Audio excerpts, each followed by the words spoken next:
大家好，我是张宇，汇点生活的老朋友。今天这期内容可能是我做过最重要的一次分享。就在不久前，我接到一通从华盛顿打来的电话，对方是我在国会山工作了20多年的老同学。他语气很急，就跟我说了一句话：张宇，赶紧通知大家，情况有了根本性的变化。这次他们下了很大决心。什么情况发生了变化？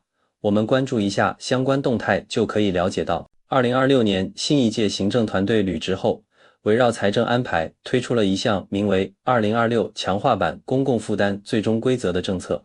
这份文件对公共负担的认定方式做出了重要调整，不再只考察过去是否领取过特定福利，而是引入了自动化评估模型，对申请人的年龄、健康状况、财务状况等多种因素进行综合分析并评分，以此预估其在未来可能对公共资源产生需求的程度，可能产生的影响有多广泛。程度较轻的情况，可能出现永久居留权申请未获批准，或在入境通关时受阻。严重的话，已经到手的绿卡也能被吊销，甚至启动递解程序。今天这期1个小时的深度分析，我不讲虚的，就帮大家揪出3类在2026年新政下最危险、最容易踩雷的华人，请大家一定耐心听完，对号入座。如果你发现自己中招了，后面我会给出具体的自救方案，这关系到你能不能继续留在美国，关系到你全家人的未来。在点名之前，我得先帮大家扫个盲。很多朋友对公共负担的理解，可能还停留在2022年甚至更早的时期。那时的规则是，你需要达到主要依赖政府援助生活的程度，例如收入的1半以上来源于特定福利，才会被认定为负担。但2026年的新版本在认定条件上有所调整，新的定义是在未来36个月内，累计领取特定福利的时间超过12个月，就可能启动相关审核程序，而且审核官员在评估时被赋予了更全面的考量权限，他们评估的不再是某个时间点的静态情况，而是一段连续时间内的整体状况。大家还记得当年那个需要提交的 I-944 表格自给自足声明吗？虽然表格的形式可能发生了变化，但其所要求的核心证明环节在2026年的规则中得到延续和加强。审核官员现在对你的评估是基于一个动态的、持续的过程。例如，如果你的年龄是55岁，英语沟通能力有限，系统可能会在评估中相应考量。如果你有高血压、糖尿病这些慢性病，再扣分。银行存款低于1万美金，继续扣分。要是你没有美国本土的商业医疗保险，那更是重度扣分。这些扣分像累加起来，哪怕你从没领过1分钱福利，移民官也能得出结论：林先生，虽然你现在没领，但我判断你将来很可能会领，所以你的绿卡申请我不能批。这就叫预判你的未来，而且你连解释的机会都很难有。好，我们现在开始点名。第一类人是咱们华人社区里数量特别庞大，自以为聪明，但在新规下可能摔得最惨的一群，我管他们叫住着豪宅领白卡的资产错配者。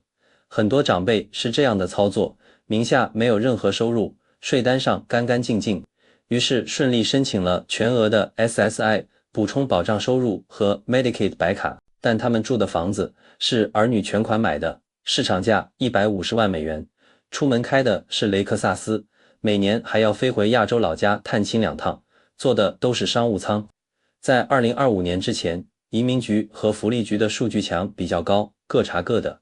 但2026年华盛顿变天之后，为了砍赤字，联邦政府打通了国税局、社安局和移民局的数据库。当你申请绿卡延期、入籍或者给家人办身份时，移民官的 AI 系统瞬间就能拼出你的生活全景图。1. 你的住址显示在高房产税的豪宅区。2. 你的护照记录显示频繁出入境，机票消费不菲。3. 福利记录同时显示你每个月领着900多美元的救济金，医疗全靠纳税人买单。这时候，移民官会抛出那个灵魂拷问：林先生，请解释一下，一个年收入为0的人是如何维持这种中产阶级生活水准的？你怎么回答？你说，哦，这钱是我儿子给我的。那完了，移民官会判定既然你有子女资助，就不符合领取贫困福利的资格，你涉嫌福利欺诈，这比公共负担严重得多，直接导致永久拒签。你说这是我以前的海外积蓄，那更糟，移民官会追问，既然有积蓄，为什么申请福利时隐瞒资产？要知道 SSI 的资产上限是$2000，这同样是欺诈，而且可能引来国税局对你海外资产的调查。所以在2026年，这种资产和福利严重错配的人会被直接定性为带有欺诈性质的公共负担。这不仅仅是丢身份的问题，还可能面临联邦起诉。如果你属于这一类，现在立刻马上停止这种两头占便宜的行为。如果你的实际生活水平明显高于贫困线，请主动退出福利，保住身份比每个月多拿几百块钱重要10000倍。第二类人也是咱们华人圈一个特别的现象，这类朋友手里拿着绿卡，但一年大部分时间不在美国生活，他们在亚洲老家生意做得红火，房产投资都在海外，那他们要绿卡干什么？主要为了养老和看病，我称他们为医疗候鸟。以前只要你每半年回来一趟，刷个存在感，移民局可能也就默许了。但到了2026年，随着医疗资源越来越紧张，白卡系统强化了税务、居民和实际居住地的审查。举个例子，李女士是绿卡持有人，过去1年，她在美国只待了40天。这40天她干了什么？她做了一个心脏支架手术，开了半年的药，做了一次全身核磁共振，全部走的是加州的白卡，账单加起来8万美元。手术一结束，她收拾行李就回亚洲休养去了。在2026年的新政下，这种行为会被视为恶意占用公共资源。当李女士下次入境美国或者申请更新绿卡时，海关或移民局的系统会立刻跳出这笔医疗记录。逻辑链条很简单：一，你缺乏美国关联性，不在美国工作，不在这边纳税，也不在这里长期消费。二，你的行为是单向索取，你对美国的唯一联系就是回来免费看病。三，结论自然而然，你不是美国的居民，你是美国的负担，你的绿卡意图仅仅是为了获取福利。在华盛顿的新气候里，这种人是最招人反感的。新规明确说，如果永久居民离境超过180天，再次入境时会被视为新移民寻求入境，重新接受公共负担审查。这意味着什么？意味着李女士下次下飞机时，海关官员可以直接吊销她的绿卡，并要求她付清那8万美元医疗费才能离境。千万别再把绿卡当成终身有效的保险箱，对于候鸟来说，它可能就是一张随时会过期的门票。接下来我们说说第三类人，也是最隐蔽、最容易导致家庭撕裂的陷阱，这就是担保崩塌型。如果说前两类人多少有点主动占便宜的意思，那这类人往往出于孝心或者对法律的无知，最后拖垮全家人。在申请亲属移民，比如公民申请父母、配偶时，担保人必须签一份 I-864 经济担保书。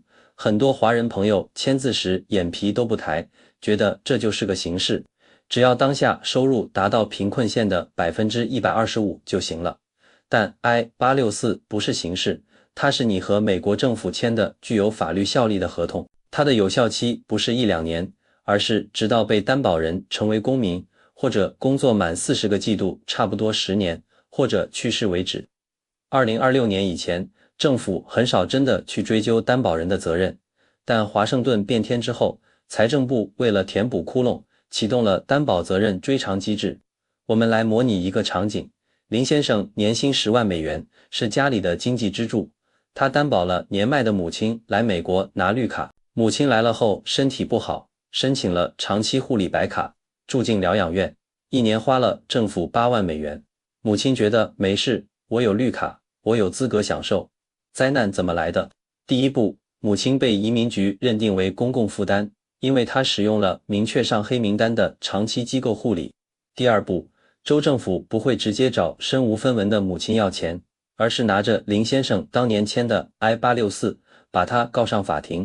法官会说，林先生，合同白纸黑字，你承诺过，如果母亲用了联邦福利，由你负责偿还。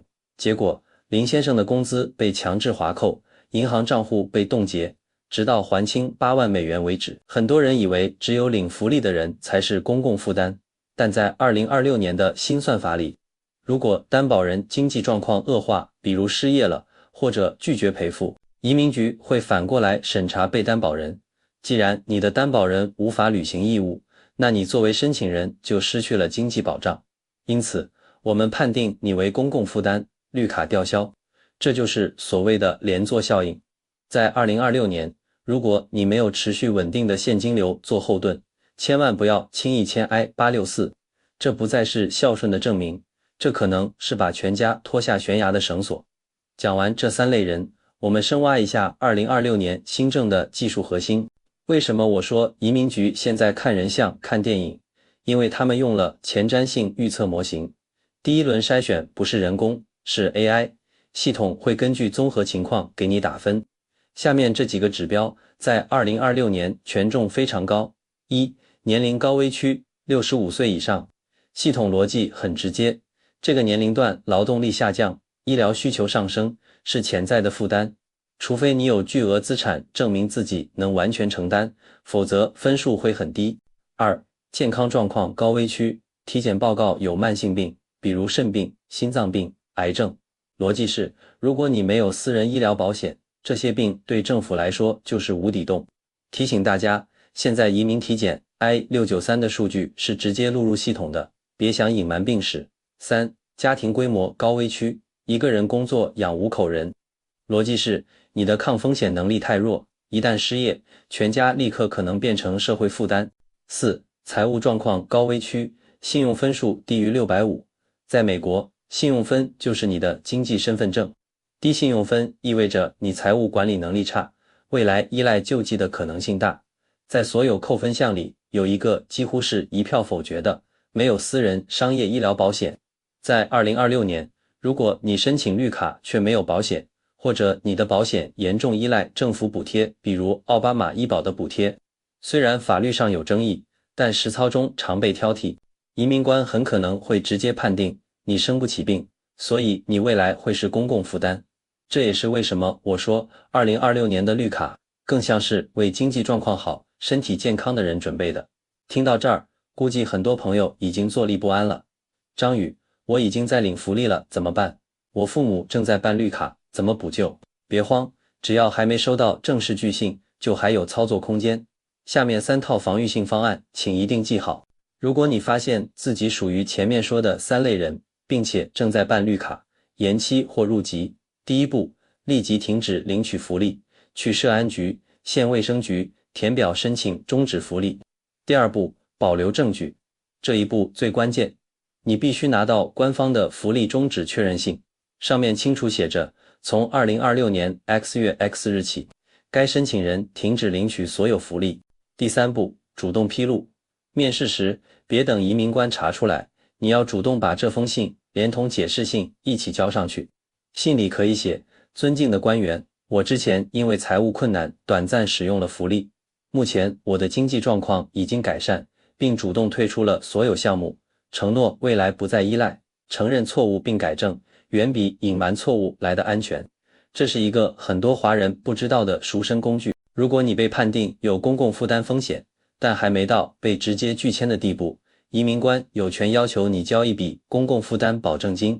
2026年的起步价大概是1万美元左右，会根据通胀调整。这笔钱压在政府那里，如果你未来几年没领福利，钱会连本带息还你；如果你领了，钱就被没收。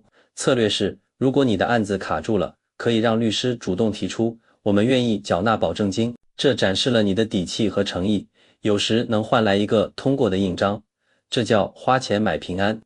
针对那些担心被担保责任拖垮的家庭，如果你是担保人，怕父母生病让你倾家荡产，可以考虑做资产隔离，设立一个不可撤销信托，把核心资产，比如自住房、主要投资账户放进去。法律上，这些资产就不再属于你个人，即使政府追偿，也只能动你名下的现金，动不了信托里的财产。重要提醒，这是必须在风险发生前做，火烧眉毛了再弄就来不及了。最后，我想澄清几个在华人圈里流传很广的误解。都2026年了，咱们别再抱着老黄历不放了。张宇辟谣一，只要不拿现金福利，就不算公共负担。这是2019年前的老观念了。2026年规则下，长期机构护理如白卡支付疗养院已明确纳入公共负担，粮食券、住房补贴等若在36个月内领取超12个月，也会累积触发审查。关键在于依赖程度，而非福利形式。张宇辟谣二，只要入了籍就彻底安全了。不完全对，只有宣誓成为美国公民后，才不再受公共负担审查影响。该审查针对绿卡申请者、长期离境反美绿卡持有者及非移民签证申请者，建议符合条件者尽早入籍。张宇辟谣三，子女领福利可能间接影响父母申请，这是个深坑。孩子领福利如 CHIP 虽不直接算父母的公共负担，但在绿卡申请的综合审查中，移民官会将此视为父母经济能力有限的依据，从而在财务状况上扣分，尽量避免全家均进入福利系统。今天汇点生活的这期紧急分享就到这儿。我知道很多朋友听完心里沉甸甸的，华盛顿政策变化对我们这些在异乡打拼的移民来说，确实是一次不小的考验。美国依然是那个充满机会的土地，但它也提醒我们需要更加审慎地面对规则。福利的本质是什么？它是社会为遇到困难的人提供的一种支持，应该用在真正需要的地方。在当前环境下，想在美国真正站稳脚跟，我们可以注意这样几点：一、重视诚信，遵守当地的法律法规和系统规则；二、做好规划，合理安排保障和资产，为未来的生活做好准备；三、积极贡献，努力在这片土地上实现自己的价值。如果你觉得今天这期解读对你有所帮助，请把它分享给你身边关心身份问题或正在了解相关系统的朋友。你的分享也许就能给他人提供有益的参考。我是张宇，汇点生活的主理人，一个关注政策动态，希望为大家提供实用信息的朋友。风浪再大，咱们一起面对。祝大家生活平稳，一切顺利。下期见。